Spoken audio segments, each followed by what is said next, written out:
When you have your girls, you're never alone. You get together for coffee, maybe to work out, or just to laugh. We created Hey Girl, just for you. Can't wait for you to join us.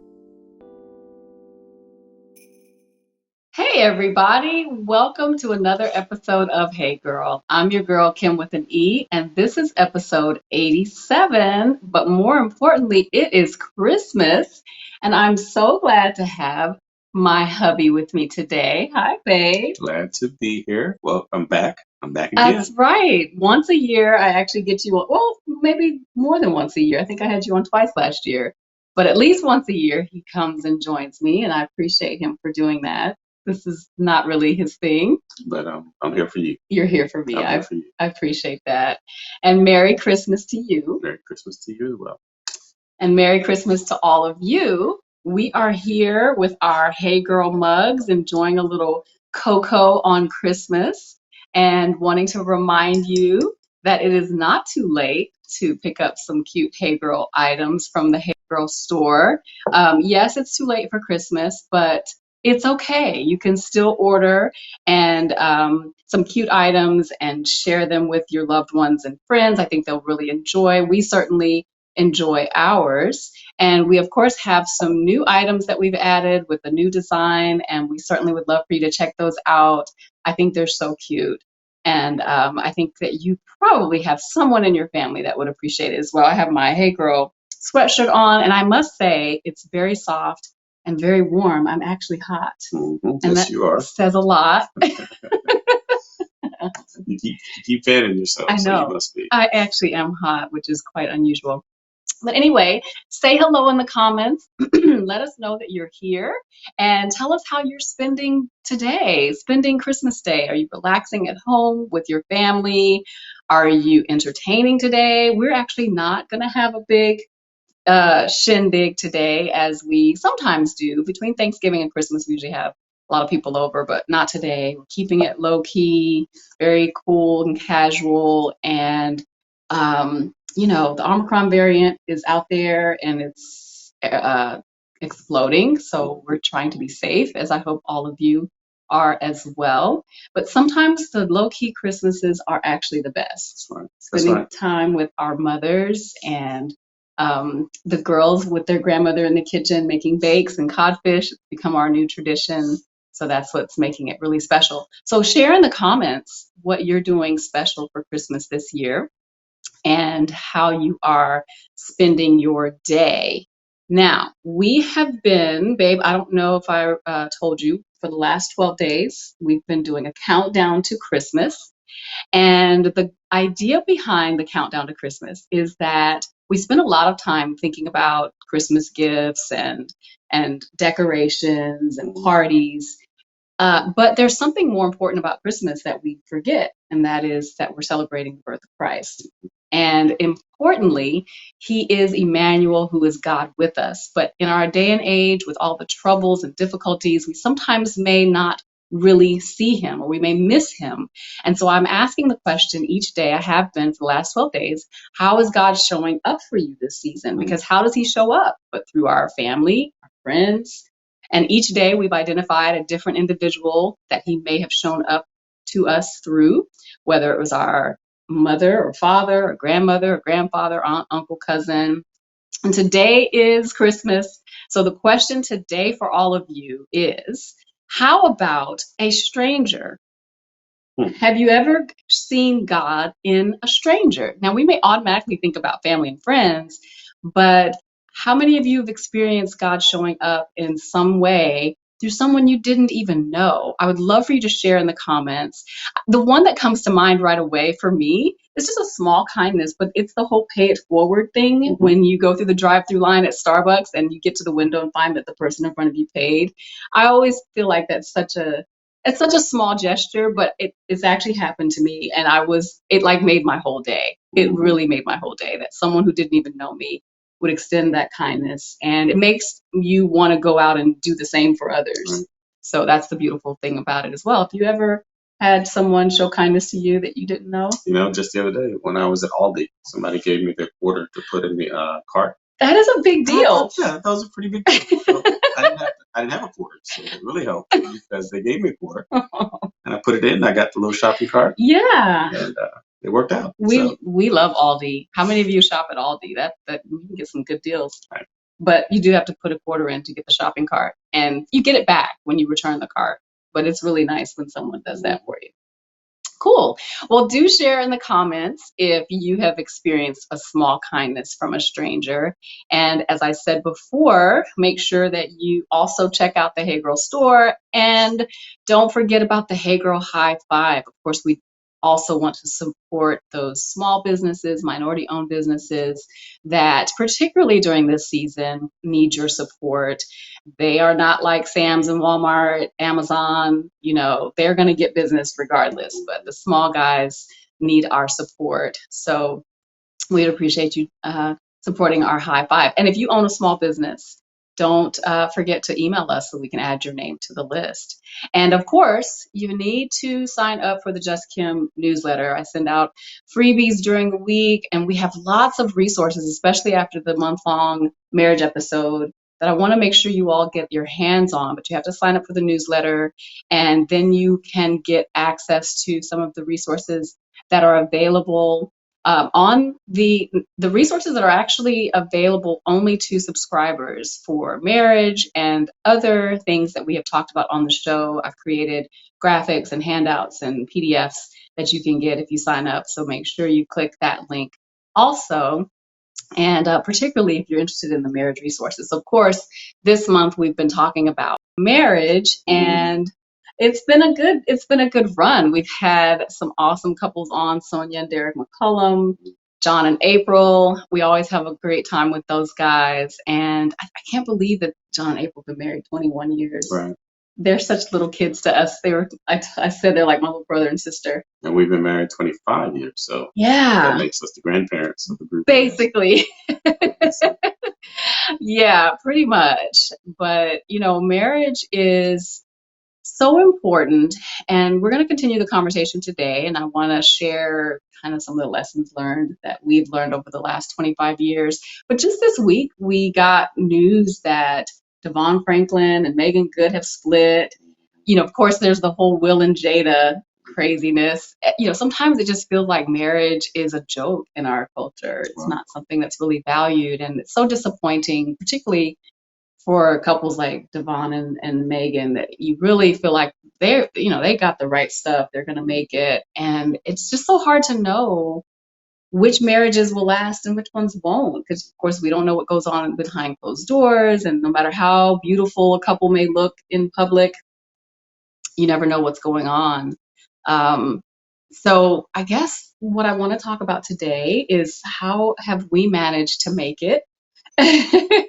and is there a secret, right? Like that's the question a lot of people ask is, what's your secret? How have you made it work? And I don't know if there's a simple answer to that, but let's just share for those who don't know us already from the beginning, how we met, how we ended up together in the first place.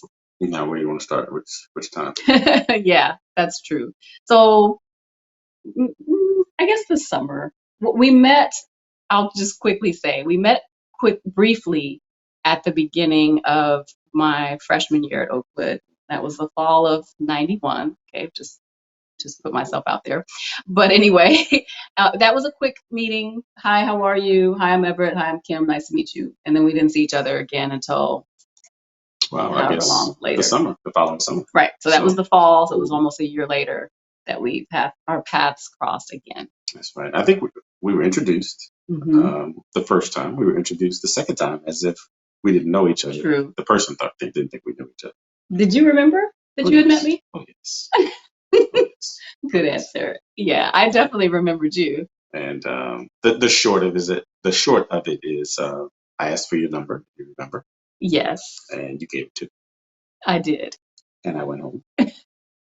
And I called. He called. And you answered. I was so happy that you called. Yeah. I was so surprised. And I got the right number. Yes, I gave you my actual number. Oh man, and those were the days before cell phones, so there was no texting. Right. you had to go home to call me. And there was no busy signal, so you weren't on the phone. You didn't take the phone off the hook, so I wouldn't call. Exactly. So, no. I was it all worked out. It did. I was definitely interested. Of course, it took a little time for us to actually get together, but that might actually be a blessing because the initial meeting there was an interest there. There was some conversation, as he said, over the phone. And then we ended up actually spending the whole summer together, just hanging out. It was a platonic friendship that summer. I tell people all the time, it was like the movies, the teenage romance during the summer. You do all the fun things. We stayed up late watching movies. It was actually you and your friend Ricky and me and my roommate Melanie, the four of us just hanging out, good times, doing 2 a.m. IHOP runs, and just a lot of fun. But it was platonic, and I think that was a really good foundation for what would later be a more serious relationship because we kind of got to know each other and we're just friends. It wasn't any romance. We didn't kiss at all that whole summer. It was literally just hanging out. But boy, after that summer. Okay. Okay, I'm sorry. Anyway. Yes. So long story short, the romance didn't begin immediately. It was actually quite a long time before we became a couple. I would say another year or so. We after school started back, life went back to kind of normal, and there were some extenuating circumstances that made us drift apart, I guess you could say. Ex-girlfriend and drama. Just leave it there.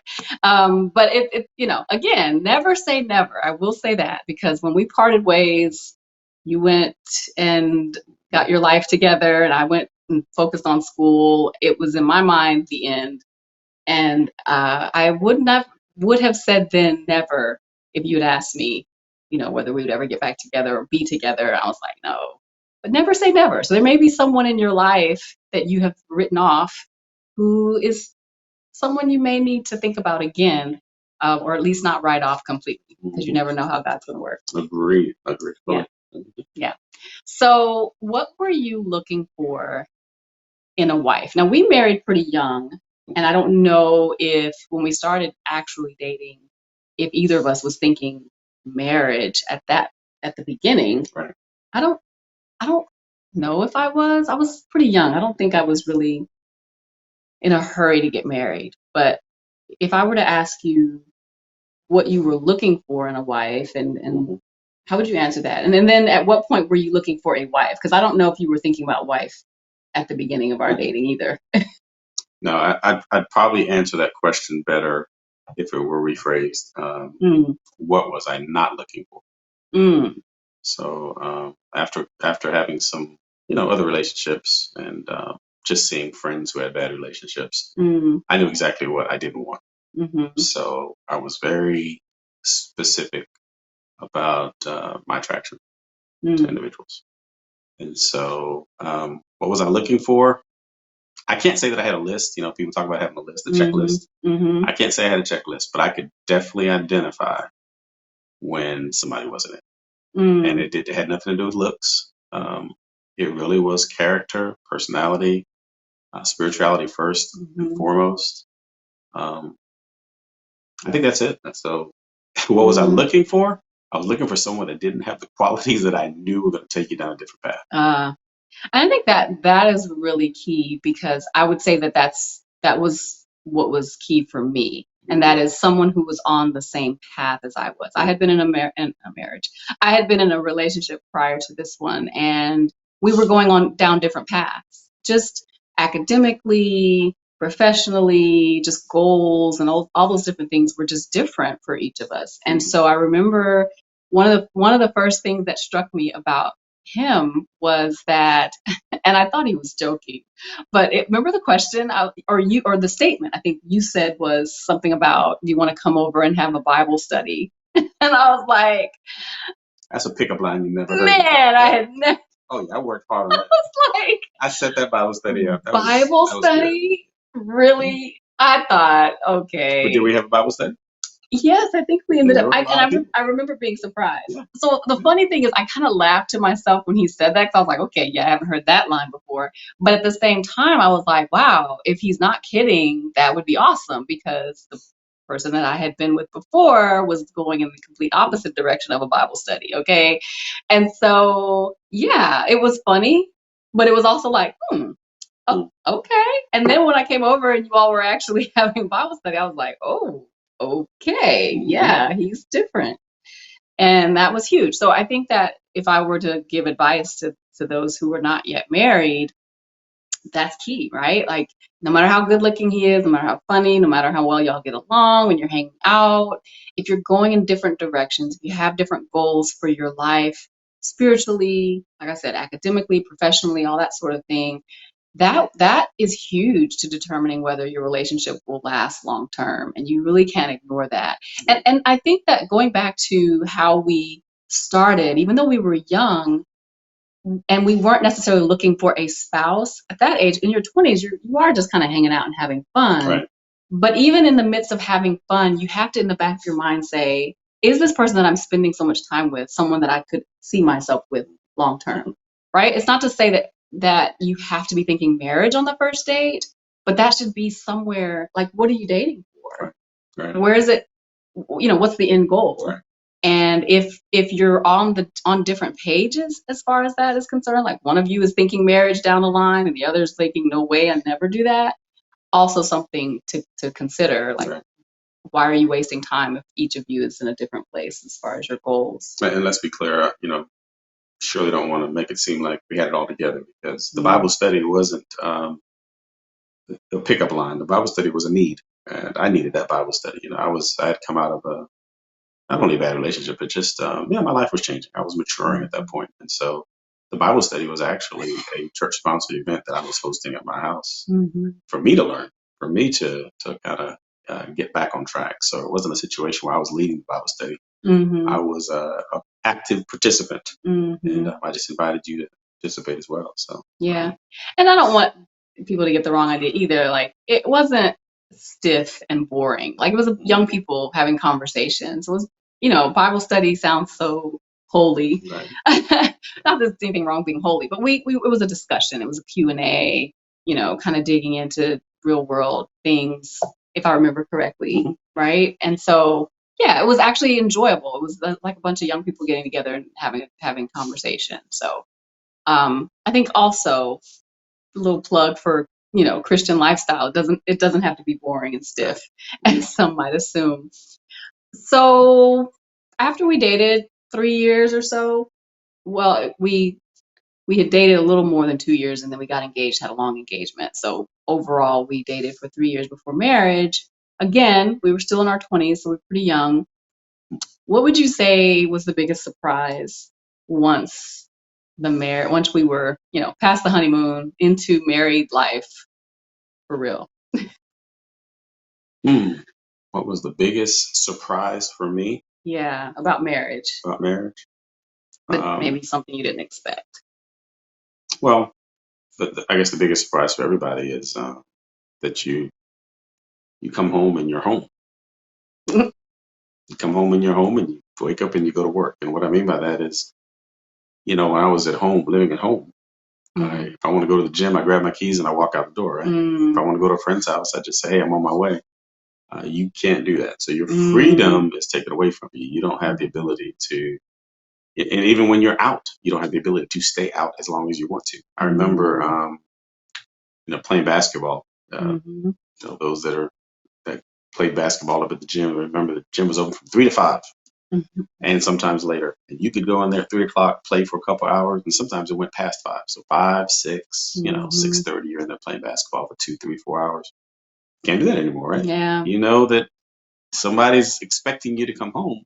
You come home 3 hours late one time, and you probably won't do it again. So that was probably the biggest adjustment. Just trying to say, okay, I'm responsible for some things, and I'm accountable to someone else as well.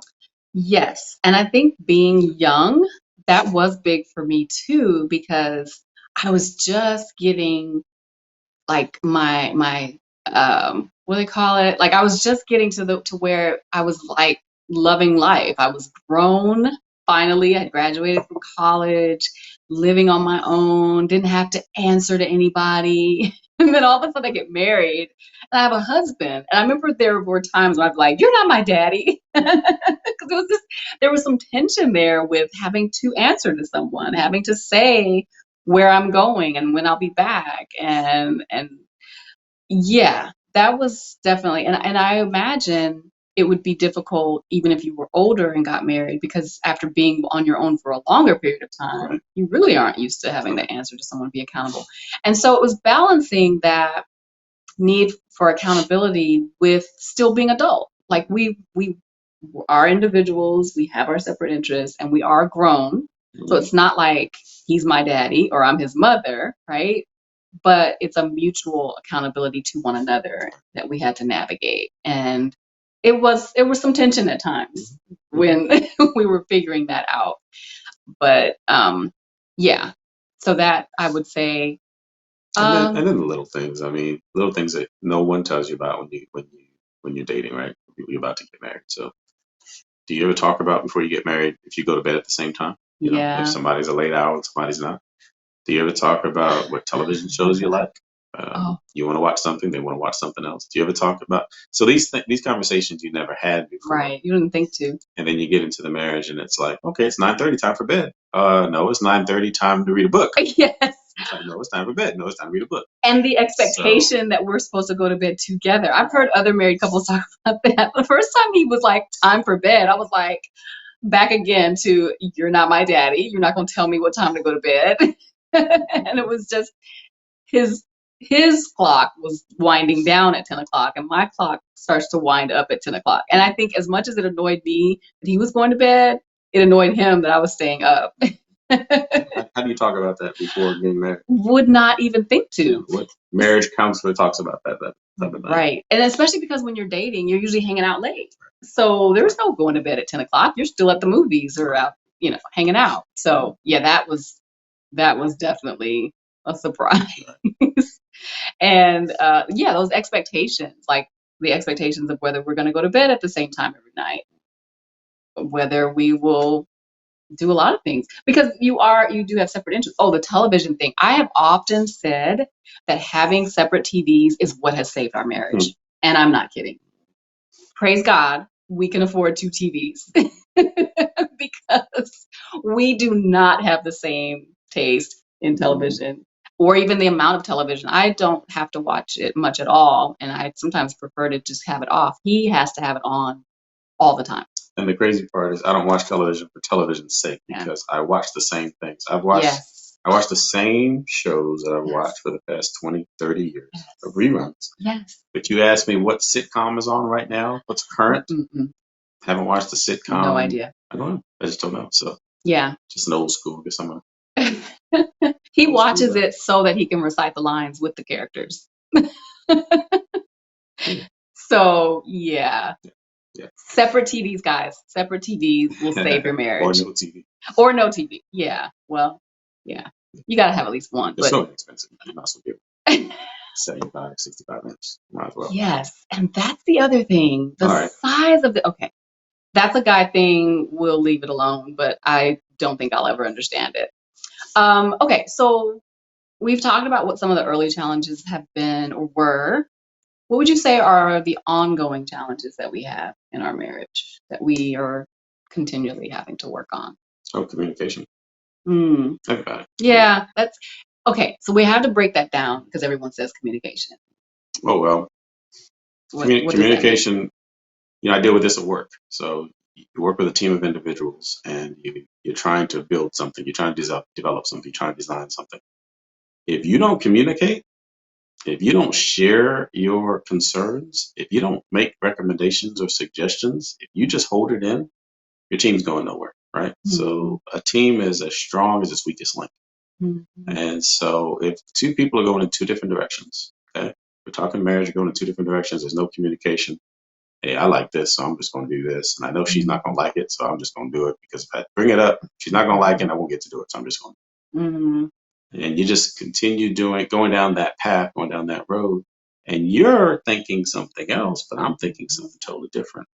eventually, not right away, but eventually it's going to lead to some tension. It's a misunderstanding, but it's intentional misunderstanding, which can ruin a marriage altogether. So communication is key, even if it leads to a difficult conversation. Yes, and I think that the key is to talk about the things you don't think you need to talk about. Because especially when you've been married a long time, you kind of get into a routine, it's easy to just sort of be like, I'm going to do this or make this decision or have this conversation with someone else about something. And you don't think about sharing that, especially because I say after you get into a routine, a lot of times I think we get into the routine of just our daily life and we miss some of the things that we should be sharing with one another. Right. So I may have had a conversation with someone today, but when I get home, we're talking about other things, the kids and dinner and bills or whatever. And so we have to be very intentional about taking time to talk about anything else other than the day to day and sharing those things that maybe don't seem that important. I think my darling husband sometimes has to be reminded of that because he will have conversations with his brother or with Ray, and then it'll come out later and I'm like, oh, you didn't tell me that. Oh, I forgot. But it's finding a way to be really intentional about talking, not just doing the day-to-day communication, because those little things, if they add up, can create a wedge. It's like, oh, now you're telling your brother all these different things that are going on in your day, and I'm clueless. And so that, yeah, I agree, is talking about the things that you don't think you need to talk about, but sharing is keeping you connected. And the less you share, even the mediocre things with one another, the greater chance you will have of drifting apart. Right. Especially if there's someone else that you are communicating with more. And that could be a friend, like I said, it could be your guy friend, your girlfriend.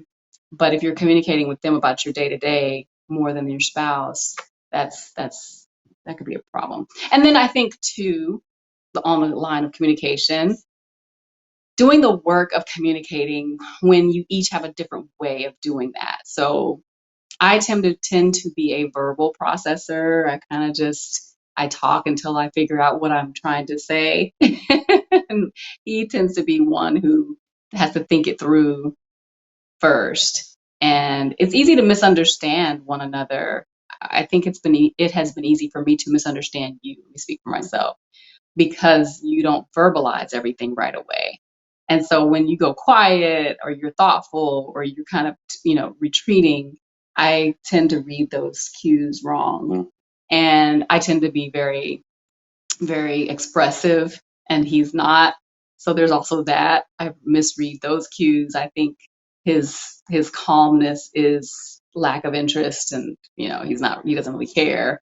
So yeah. So again, the need to communicate, right? So me not assume things about you because I'm reading those cues wrong, and then you to verbalize more so that you can correct my misunderstanding. That's right. So we had a deep conversation this week about that very thing, and it was a hard conversation, long conversation, but you got to do it. Right. It's very important. They call it conflict, right? Yes. And the word conflict leads you tend to think fisticuffs, right? Two people have their dukes up or they have their guards up. People want to avoid conflict.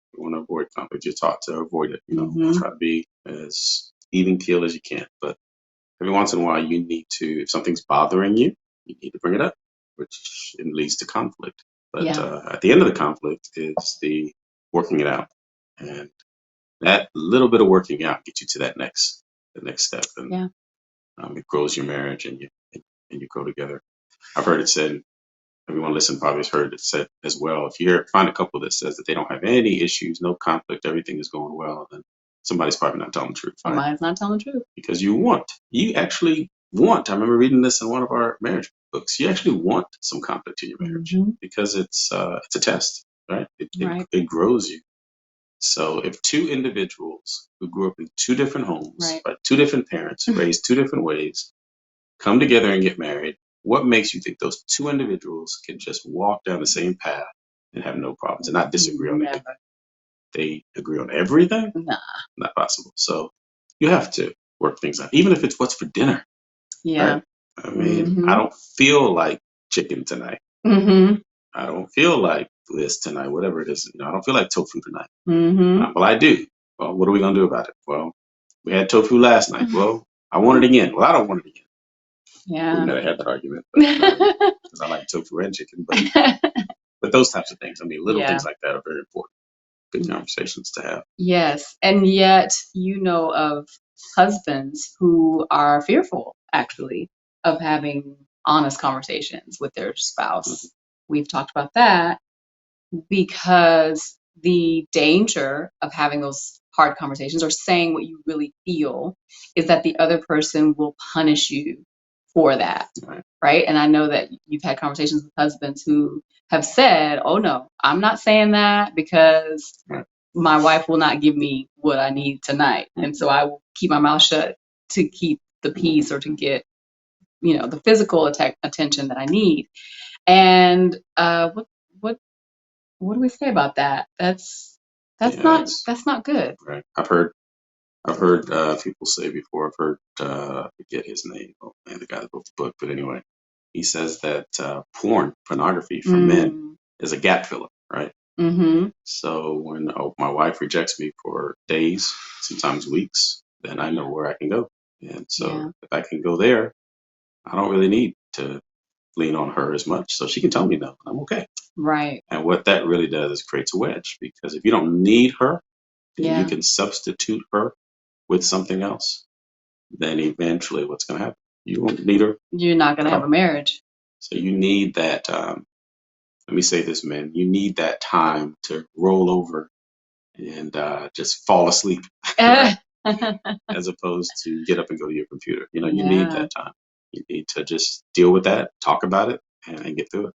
So for wives, I would say, especially if you are one who is like me, very verbal, and your husband is not, it's very easy for you not to know what he really is thinking. And it's very likely that if you are one who shuts him down verbally, shuts him down when he's just, is not agreeing with you, or you hold out because you're upset or when he says something you don't agree with, then know that he very likely may shut down and himself and stop talking, stop saying what he really feels. Just, when every other word is okay, whatever you say, what are some of the common phrases? Yes, dear.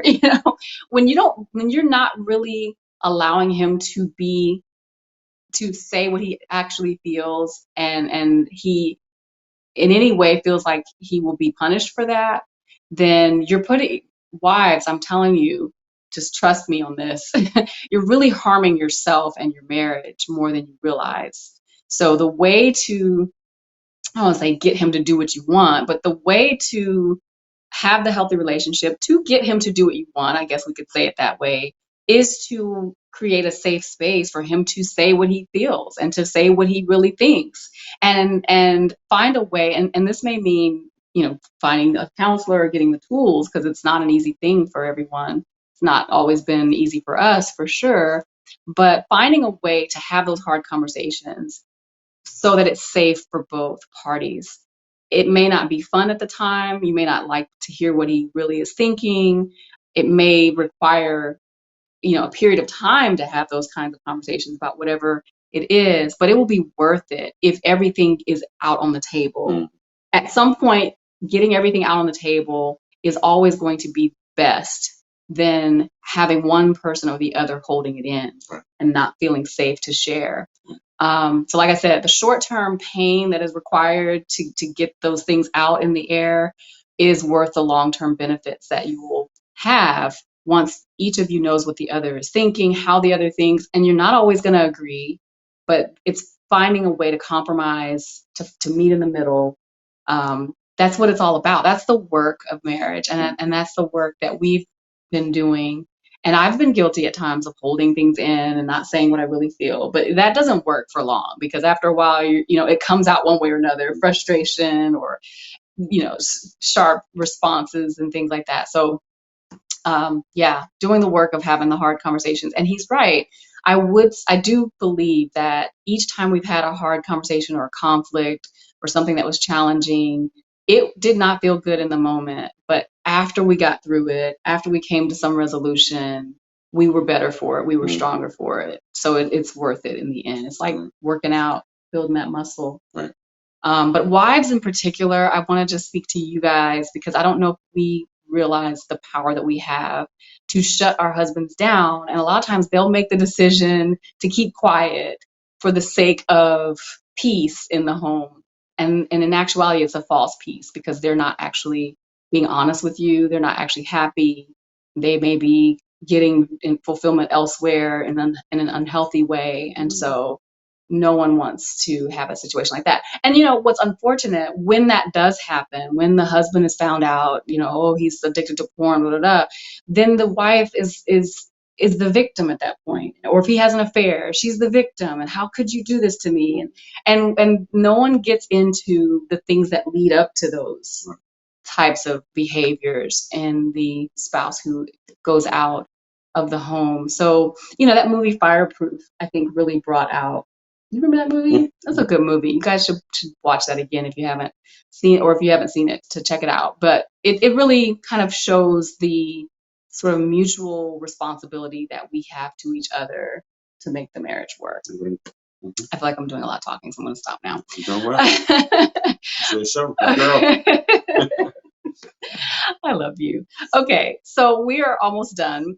What advice would you, well, we kind of been giving advice to couples who are thinking about marriage. Anything that we haven't already said that you would offer as advice to young couples, new couples? What have we learned? There's the old cliche that, my wife, or my spouse, I should say, is my best friend. People say that. And I think people say that sometimes because they have to say that. But I think it's important that your spouse do become your best friend because they know more about you than anybody else. And like you said it earlier, if you allow someone else to have as much or more intimate knowledge about your personality or your day-to-day, or what ticks you off or what you like or what you enjoy, I get the whole best friend thing. I'm not trying to knock it at all.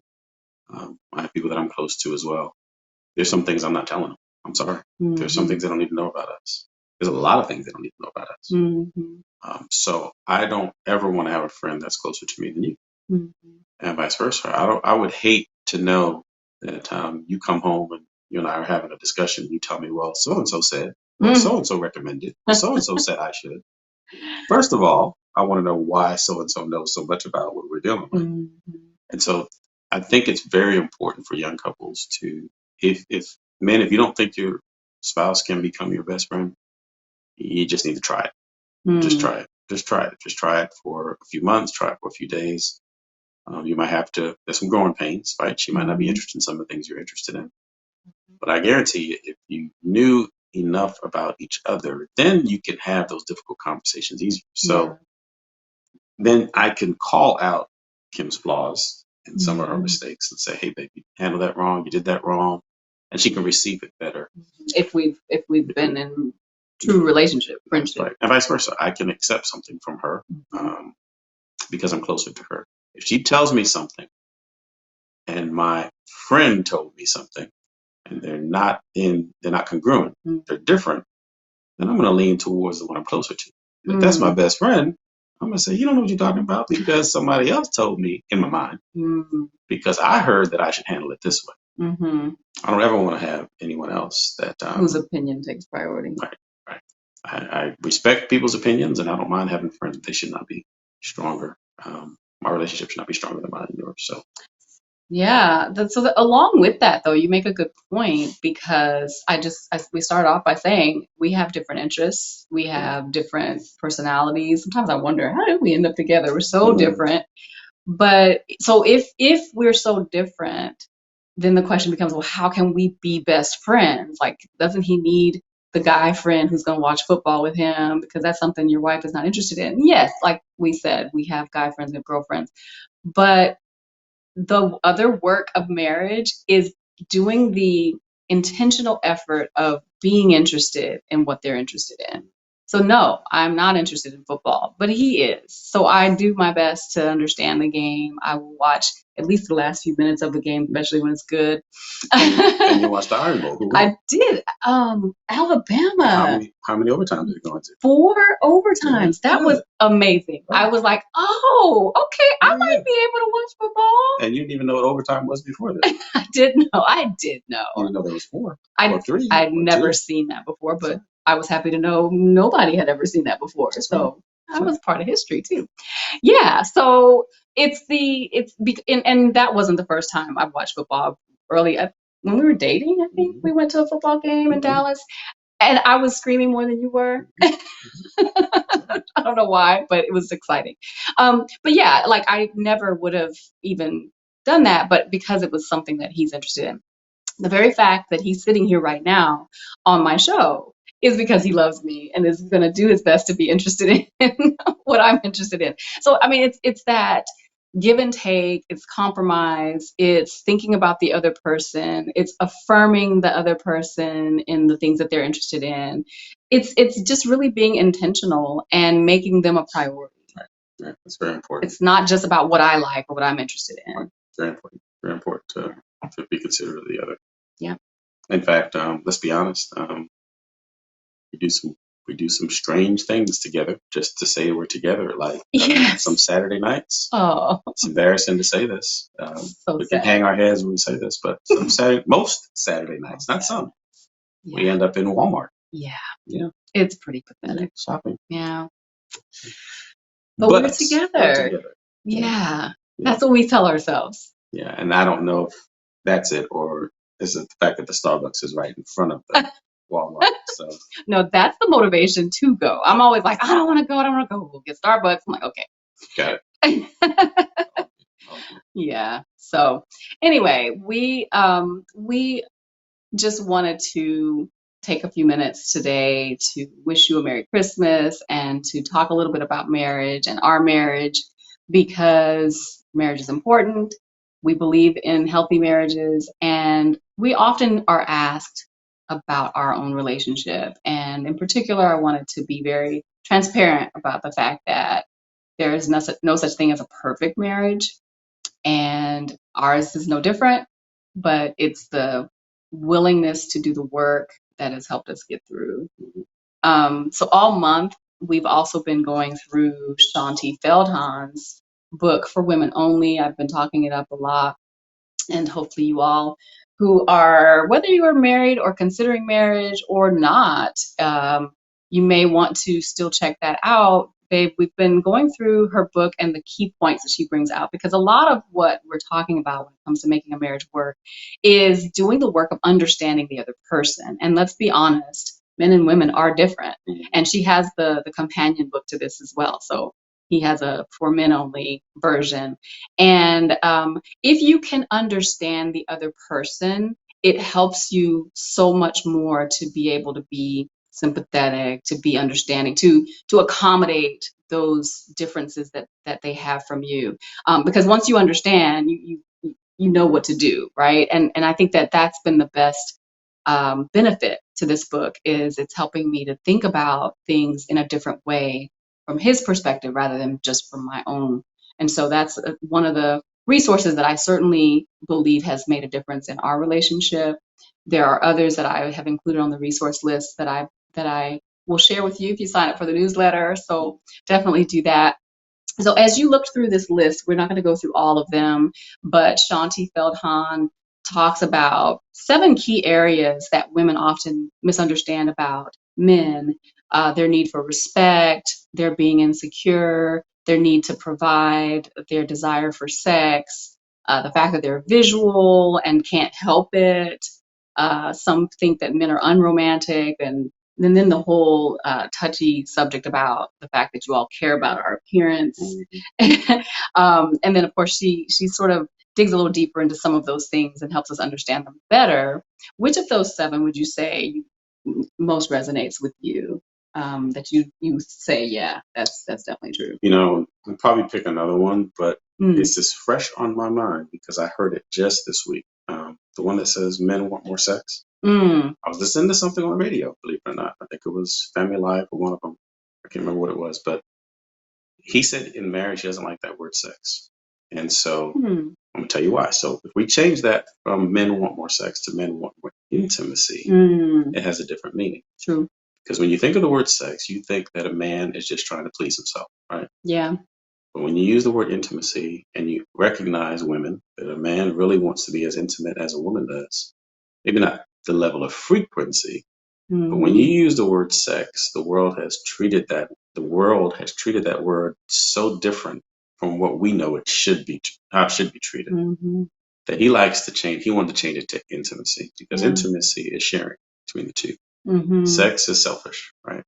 Prostitutes sell themselves for sex. They don't sell themselves for intimacy. Oh, that's. And so he uses the word sex. So he says the word has a dirty connotation because of what the world has done to it. So if your husband came to you for intimacy, I don't think there's a woman in here that would turn him away. Right. But if you perceive that all your husband wants is sex, then you will feel like you're being used or you're, just fulfilling his piece of needs. meat. So, yeah.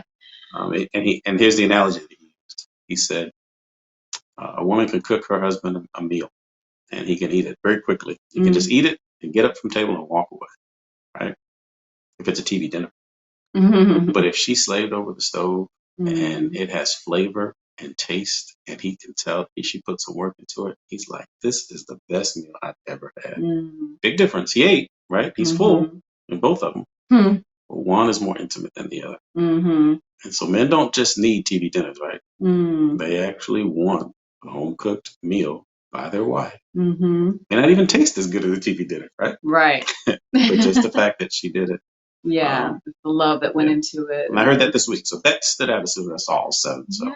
Yeah, and that's one we haven't talked about much this month. That we talked a lot about respect and providing, and so that's an important one. I think that's really, really, I like that the way you worded that, and that's the point that Shanti Feldhahn brings out about men's desire for sex. It's not just physical; it is actually emotional. And so if we understand that, that is what he wants. Men want to be intimate with their wives, then wives, we need to appreciate that and negotiate the number of times per week. Obviously, that is one of the conversations you have to have, one of the hard conversations, but do it with sensitivity and understanding, not with the sort of negative kind of response that we sometimes have, women sometimes have, because they're only thinking about the sexual aspect rather than the intimacy. Well, we are out of time, and I know there's so much that we could actually talk about, but we will have to save it for next time. Next year, I guess we'll do it again if come back for we're all year. Still here. Well, whenever we talk about marriage again, typically we do it during this time of year, but no, actually, you don't have to only come on here and talk about marriage. That's true. That's right. I can work more. I can talk more. Yeah, you have more. You have more insights that you can offer, right? Maybe after the Super Bowl. Right. After we watch the Super Bowl together, you could talk about the Super Bowl. Yes, we should definitely do that. Not gonna happen. We'll find a reason to bring you back. But we thank you guys so much for joining us again. Merry Christmas. Cozy up with the one you love, and have some hot cocoa. Sorry, I understand. Yeah. Cheers. And let them know how much you love them, because that's really where all of this, what all of this boils down to. I've said that every week, that it really comes down to the true meaning of love. If you want your marriage to work, prioritize your spouse and show love to him. If you're if you're a woman, if you're a man, show love to her in the way that she receives it, in the way that he receives it and best needs it. That's really what it's all about, because when you marry someone, you are volunteering to sacrifice your will and your desires for the sake of the relationship. And so that's where the work comes in. But yet, if you're both doing that for each other, if you're showing love to one another, it can be beautiful. And I wouldn't trade the last 25 years for anything. Can you put that picture back up again? Was that us? That was us. Wow. That is us. Yeah. Boy, you look this good. is us. Oh, babe, you too. Oh, my goodness. Although I like the beard. I like that you let your beard come in. All right. Yeah. So anyway, we're going to go to the scripture for today, which comes from 1 Corinthians 13, verse 4 through 8. Love is kind and patient, never jealous, boastful, proud, or rude. Love isn't selfish or quick tempered. It doesn't keep a record of wrongs. Love rejoices in the truth, but not in evil. Love is always supportive, always hopeful and trusting, and love never fails. That, I think, is a perfect way to end our show today. I like it. I love you. I love you too. Thank you for having me. Glad to be here. Coming. Hey girl. Hey guys. We hope that you will join us again next week.